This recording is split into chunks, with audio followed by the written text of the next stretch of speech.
بسم اللہ الرحمن الرحیم۔ ناظرین، کون مسلم، کون کافر، کون جنتی، کون جہنمی؟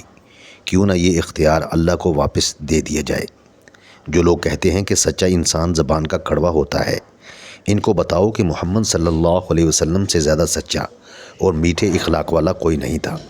مہمان کے آگے تھوڑا کھانا رکھنا بے مروتی اور حد سے زیادہ رکھنا تکبر ہے۔ جو شخص حرام کھاتا ہے، اس کے تمام اعضاء گناہوں میں پڑ جاتے ہیں۔ جب سورج غروب ہونے لگتا ہے تو چھوٹے آدمیوں کے سائے بھی بڑے ہو جاتے ہیں۔ حسد کرو گے تو کچھ نہ پاؤ گے، شکر کرو گے تو گن نہ پاؤ گے۔ انسان تو ہر جگہ میں پیدا ہوتے ہیں، مگر انسانیت کہیں کہیں پیدا ہوتی ہے۔ اللہ کی بہترین نعمت ایک اچھے دوست کا مل جانا ہے۔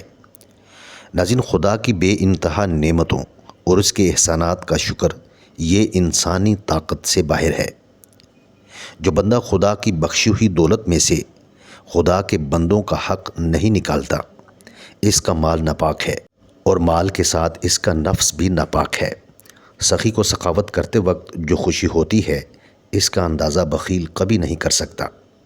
زندگی ایسی گزارنی چاہیے کہ کہانی لکھنی پڑ جائے تو کچھ چھپانا نہ پڑے۔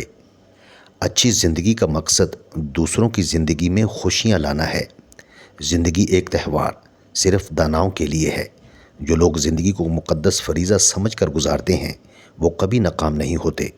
خود کو پہچانے بغیر زندگی بسر کرنا بے وقوفی اور جہالت ہے۔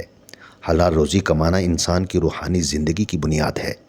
دوری بیان ایک ایسا بابرکت پھل ہے جس کو کاٹ کر گھر میں لگانے سے رزق میں بے پناہ اضافہ ہو جاتا ہے۔ اگر تم بوڑھے ہو گئے ہو تو انجیر، خربوزے کے بیج اور چھوٹی شہد رات کو کھا لیا کرو، جوان ہو جاؤ گے۔ وقت اللہ کی امانت ہے، جس کا ایک لمحہ بھی ضائع کرنا خیانت، جرمانہ ہے۔ بیرونی آنکھوں سے انسان موجودات کو دیکھ سکتا ہے، مگر بغیر تعلیم کی روشنی کے اس کی حقیقت کو نہیں جان سکتا۔